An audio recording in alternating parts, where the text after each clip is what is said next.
We are Dharmarajan, Deputy Manager of the HTL Limited, Guinea. Would you stand up? Thank you, sir. The question is this. Dear doctor, some people think that Muslims are taking non-vegetarian food, multi-celled animal flesh. As a result of this, they are not able to control their emotions and feelings. Is this correct?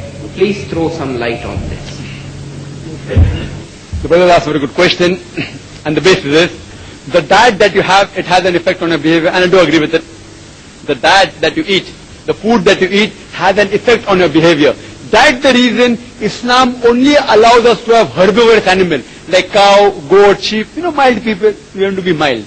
We are not allowed to have lion, tiger, leopard, carnivorous. If you eat those lion, tiger, leopard, you become like a lion, tiger, leopard. It's right. The food that you eat has an effect on your behavior. Science has said that.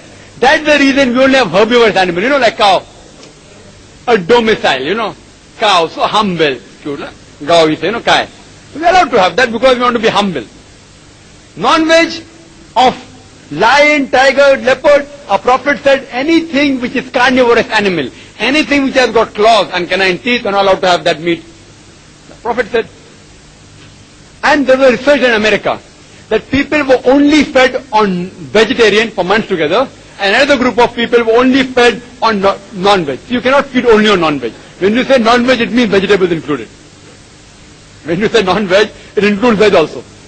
It includes veg. So those who were fed on non-veg, their social behavior was much better than those who were only fed on vegetables.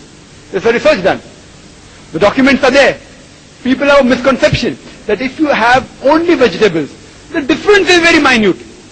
It's not major difference. It's a minute difference that the social behavior of the pure vegetarians is less social as compared to non-veg. Research says that. So if you analyze, but the people, some vegetarians are soft, some are ferocious, some non-veg are soft, some are ferocious. That is because of the atmosphere, not the diet. It is because of the upbringing. Maybe the teachers who they got were ferocious and they told them to behave like that. Otherwise, Islam is a religion of peace. Comes from the root word salam. We always promote peace. Always we promote peace. And it's a peace-loving, merciful religion. Hope that answers the question.